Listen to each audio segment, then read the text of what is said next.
तो ठीक है बेटा, अभी तक हम लोगों ने जितनी भी सिंपल फिजिकल क्वांटिटी हैं उनका मैंने डायमेंशन फार्मूला और उनका यूनिट कैलकुलेट किया है, ठीक है ना। अब चलिए प्रॉब्लम का थोड़ा लेवल बढ़ाते हैं, थोड़ा सा और ऊपर लेवल की प्रॉब्लम पे चलते हैं। तो चलिए लेते हैं।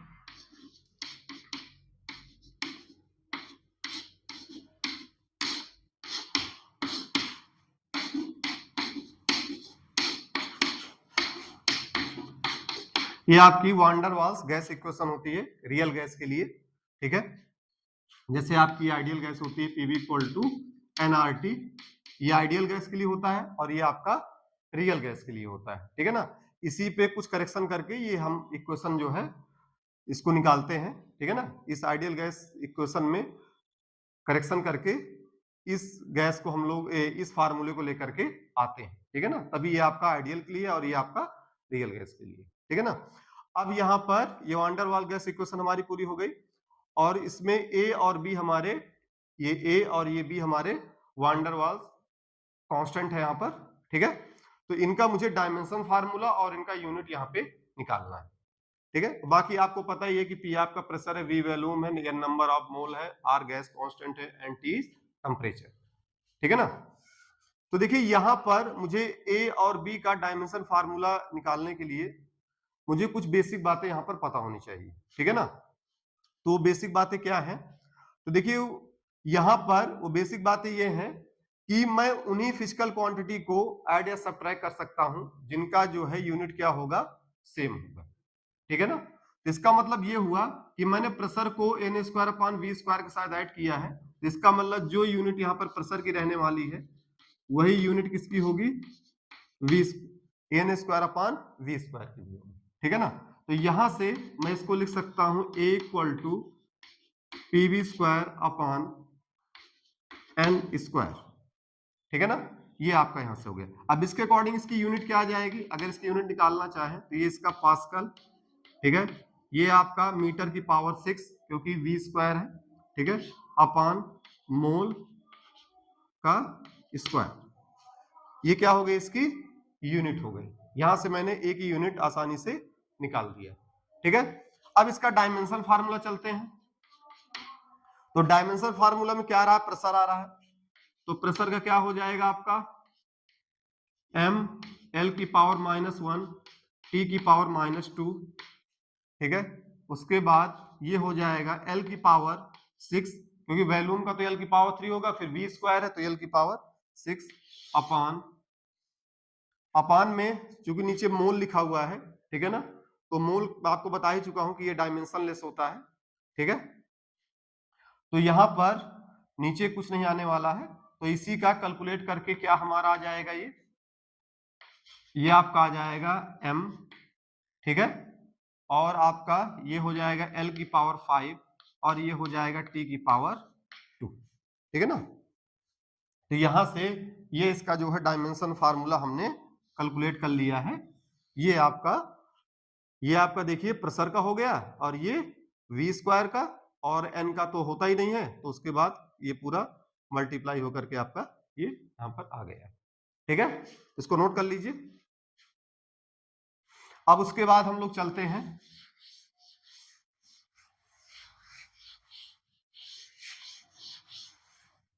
यहां पर बी का कैलकुलेट करेंगे। तो यार जो अब यहां पर वी का होगा वही इस बी का भी होगा, ठीक है।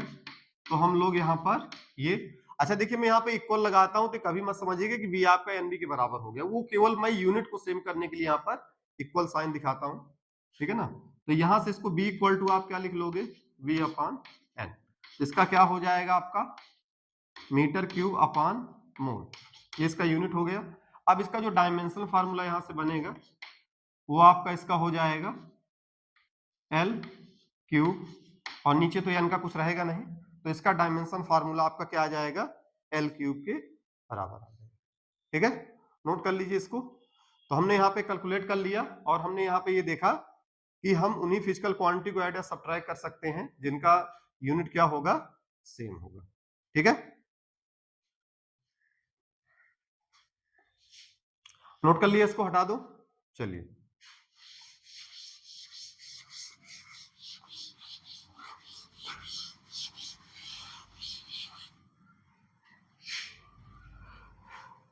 और आगे लेते हैं x equal to a plus b into T.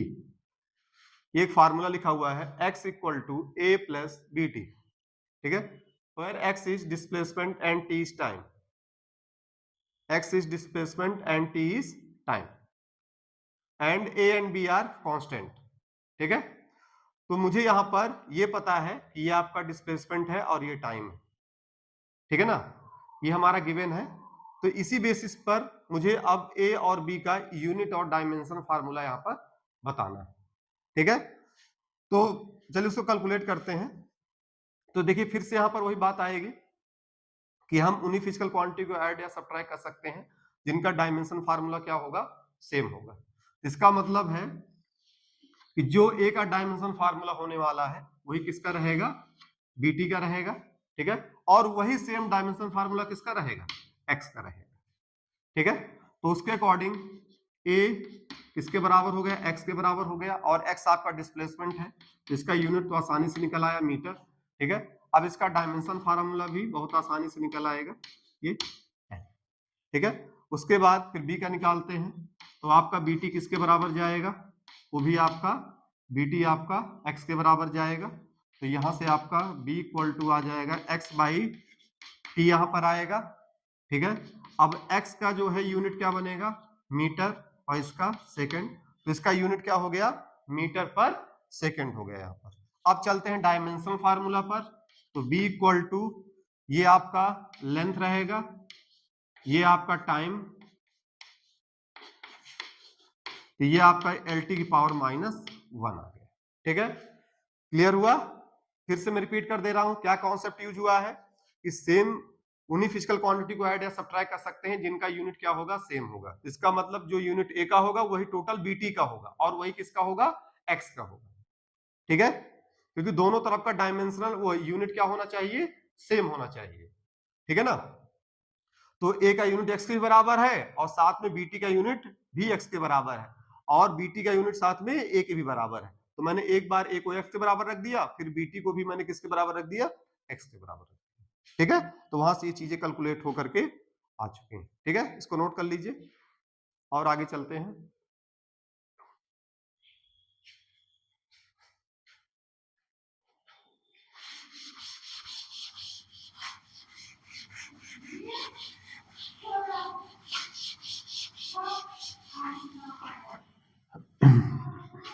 फिर से अगला एग्जाम्पल लेते हैं, x equal to a plus b by t plus c t cube. ये फिर से वही x आपका डिस्प्लेसमेंट, t इज टाइम, ठीक है, और ए बी सी क्या है आपके कांस्टेंट है। फिर से वही रूल लगेगा आपका कि जो यहां पर डायमेंशनल फार्मूला आपका ए का होगा वही बी अपान टी का होगा, वही देखिए बी का नहीं, बी अपान टी का होगा, ठीक है। और जो बी अपान टी का वही किसका हो जाएगा, सी टी क्यूब का भी होगा और वही आपका किसका होगा, एक्स का भी होगा, ठीक है। तो उसके अकॉर्डिंग देखिए यहाँ पर एक इसके इक्वल हो गया, एक्स के इक्वल हो गया, तो उसके अकॉर्डिंग इसकी यूनिट क्या आ गई, मीटर, और इसका जो डायमेंशनल फार्मूला हो जाएगा वो एल के इक्वल हो गया। क्लियर। अब उसके बाद फिर से चलते हैं b बाई टी। अब b बाई टी किसके फिर से बराबर होगा, x के, ठीक है। तो यहां से आपका क्या आ जाएगा, ये tx, तो उसके अकॉर्डिंग इसका यूनिट क्या बनेगा, मीटर सेकेंड।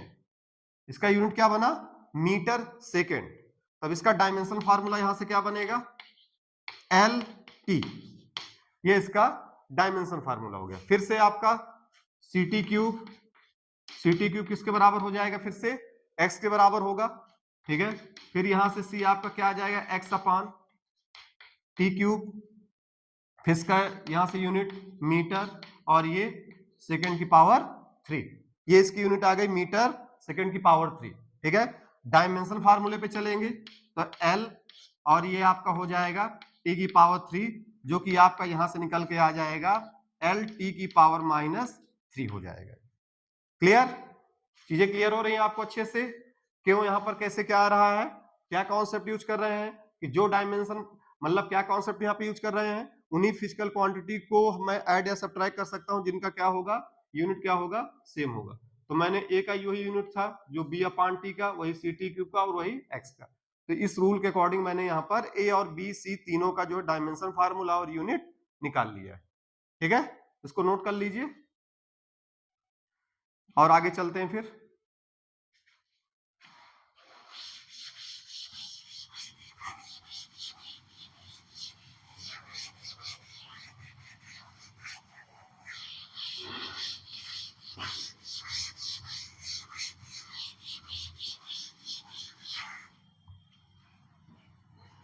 फिर से लेते हैं, x equal to a plus b अपान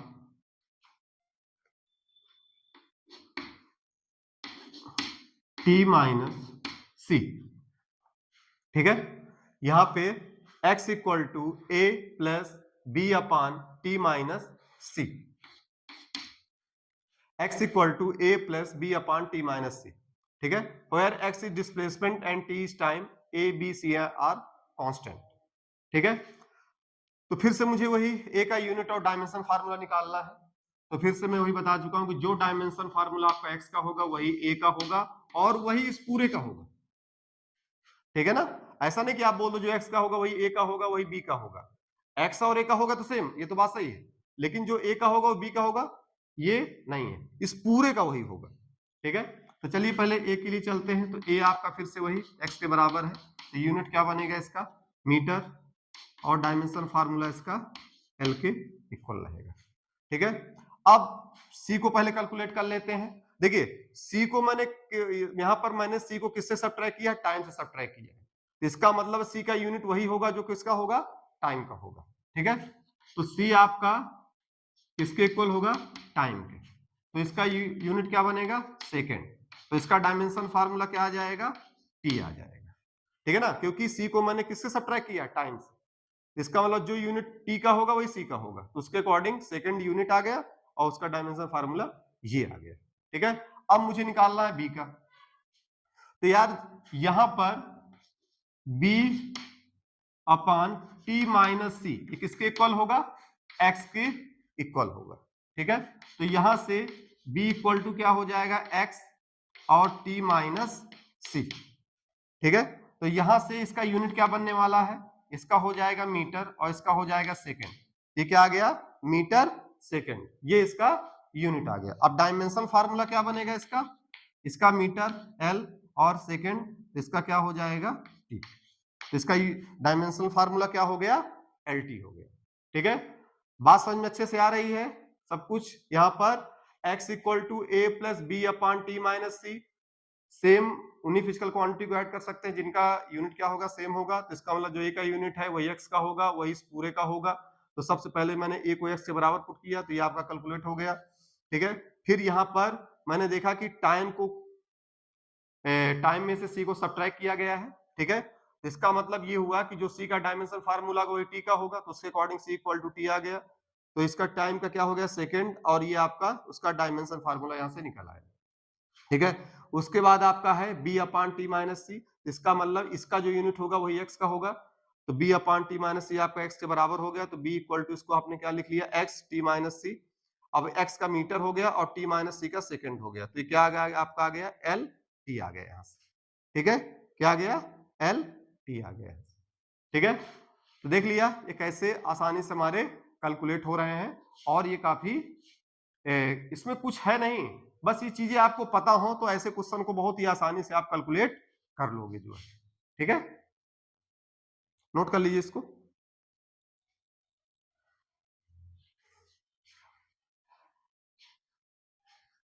चलिए और आगे चलते हैं।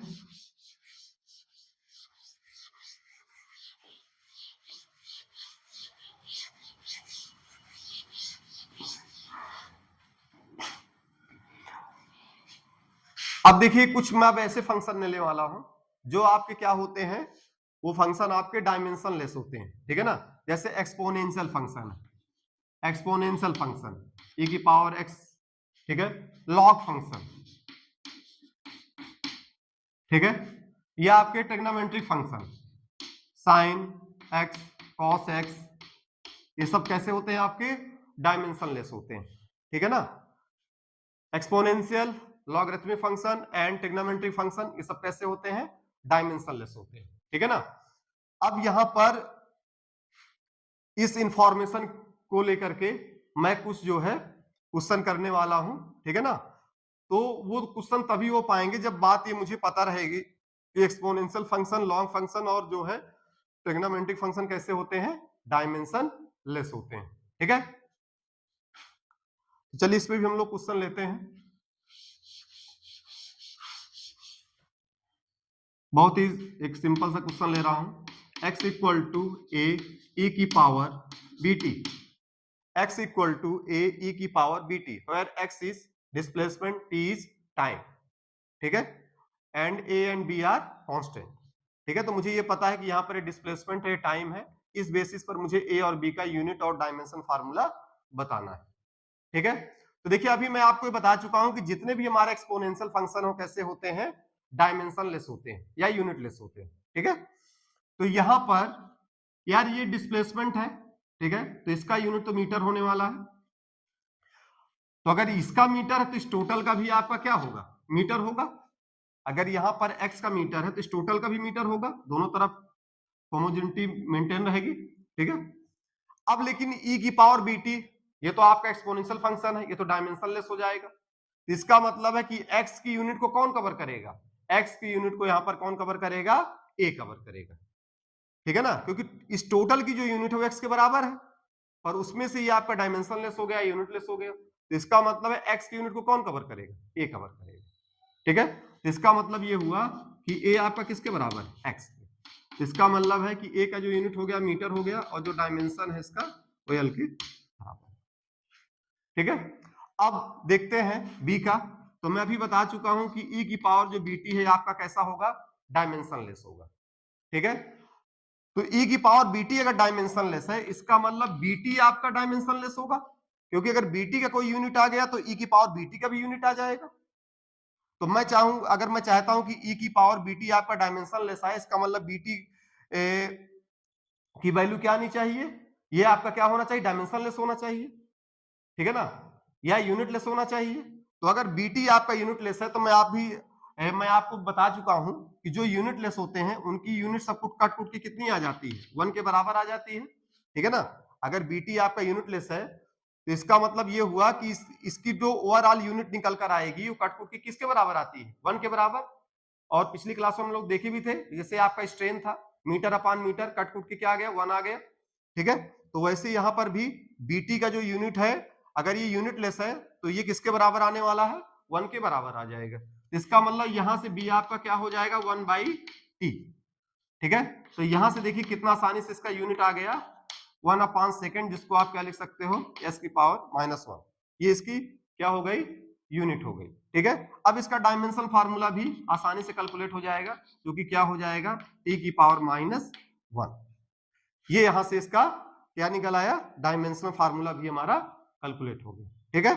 इसको नोट कर लीजिए, फिर से मैं इसको बता दे रहा हूं। यहां पर जो यूनिट x का होगा वही इस टोटल का होगा।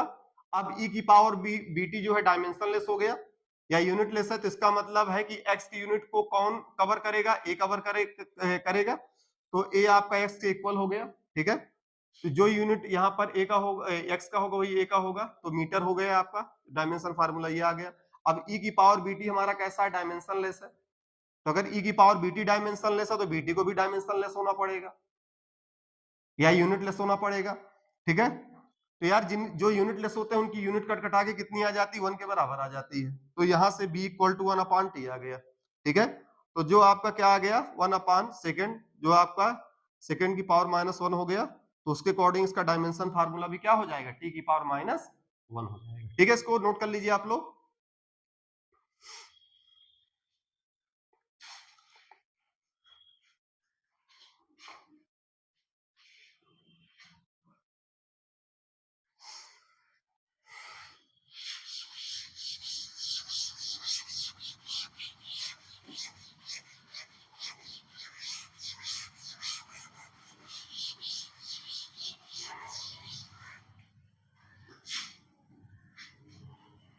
चलिए फिर से लेते हैं, y इक्वल टू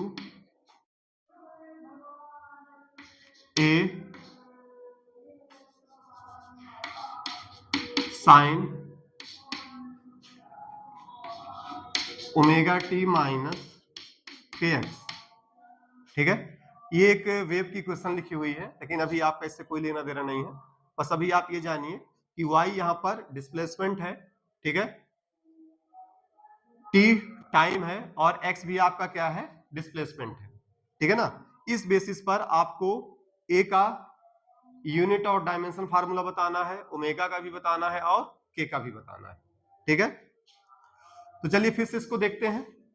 तो देखिए यहां पर फिर से वही है कि जो यहां पर डायमेंशनल फार्मूला या यूनिट y का होगा वही इस पूरे फंक्शन का होगा। ठीक है, पर मैं आपको ये बता चुका हूं कि जो साइन जितने भी ट्रिग्नोमेट्रिक फंक्शन और डायमेंशनलेस होते हैं, ठीक है, तो इसका मतलब ये हुआ कि यहां पर y की यूनिट को कौन कवर करने वाला है, a कवर करेगा। तो a का यूनिट क्या होगा, a आपका y के बराबर होगा, तो जिसका यूनिट क्या बनने वाला है, मीटर। इसका यूनिट क्या बनेगा, मीटर बनने वाला है। ठीक है, अब उसके बाद जो है इसका डायमेंशन फार्मूला क्या हो जाएगा, वो L के इक्वल हो जाएगा। ठीक है, अब उसके बाद ओमेगा और के का भी मुझे निकालना है। ठीक है,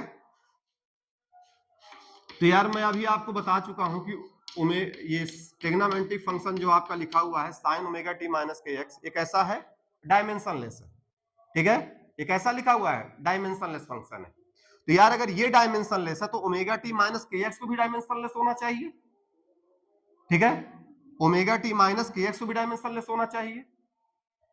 ठीक है, तो अगर ओमेगा टी माइनस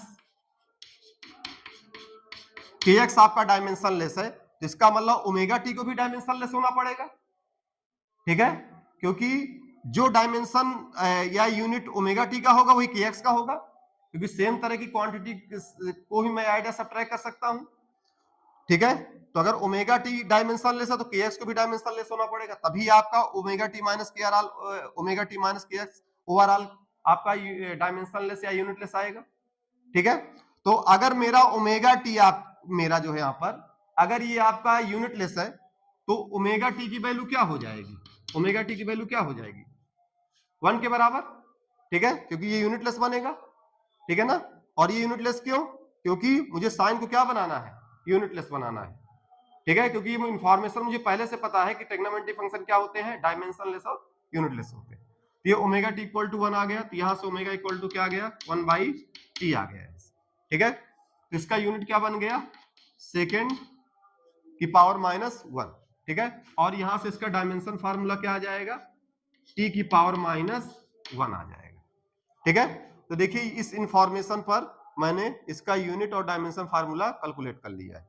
अब kx का भी वैल्यू 1 होगा क्योंकि ये भी आपका यूनिटलेस है, तो यहां से भी k का वैल्यू क्या आ जाएगा, 1/x के बराबर आ जाएगा। अब ये 1/x आया। ठीक है, तो ये आपका क्या हो जाएगा, 1/मीटर, जो कि आपका हो जाएगा मीटर की पावर -1, ये इसका यूनिट हो गया। और उसके अकॉर्डिंग इसका जो है डायमेंशन फार्मूला भी क्या आ जाएगा, L की पावर -1 आ जाएगा यहाँ पर। ठीक है, तो देखिए कितना आसानी से कैलकुलेट हो रहे हैं, पर हमको कैलकुलेशन के लिए ये बात पता होना चाहिए पहले से कि ट्रिग्नोमेट्रिक फंक्शन हमारे कैसे होते हैं, वो डायमेंशनलेस होते हैं। क्लियर, चलिए इसको नोट कर लीजिए।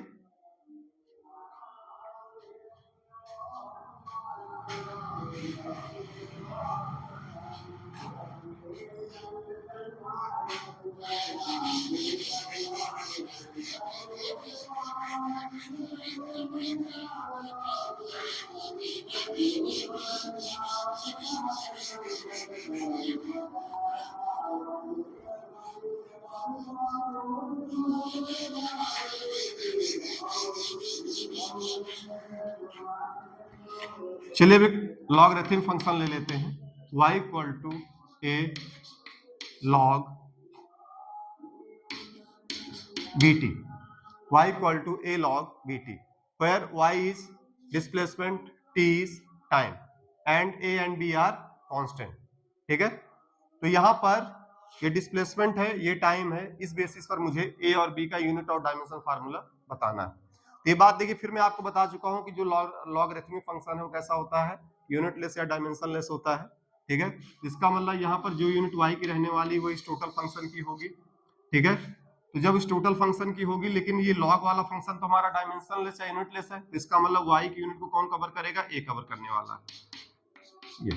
तो इसके अकॉर्डिंग y की यूनिट क्या हो गई, मीटर, ठीक है। और उसके अकॉर्डिंग इसका डायमेंशन फार्मूला क्या हो गया, l के इक्वल हो गया, ठीक है।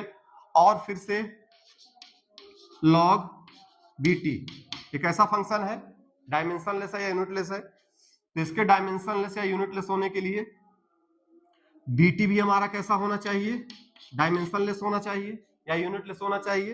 अगर मैं चाहता हूं कि मेरा बीटी जो है डायमेंशन लेस रहे तो इसकी वैल्यू क्या आ जाना चाहिए, कट कुट के 1 के बराबर आना चाहिए। तो b इक्वल टू यहाँ से क्या आ जाएगा, 1/t आ जाएगा, जो कि आपका क्या बन जाएगा, सेकेंड की पावर -1 हो जाएगा। और इसके अकॉर्डिंग इसका डायमेंशन फार्मूला भी देखिए कितना आसानी से आ गया, t की पावर -1 के इक्वल आ गया।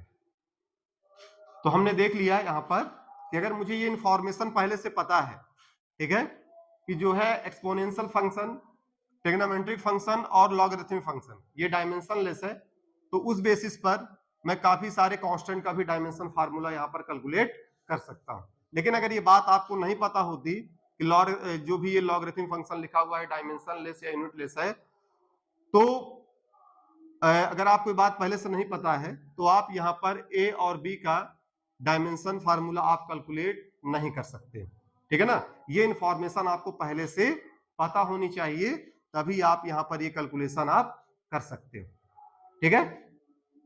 चलिए इसको नोट कर लीजिए पूरा जो है।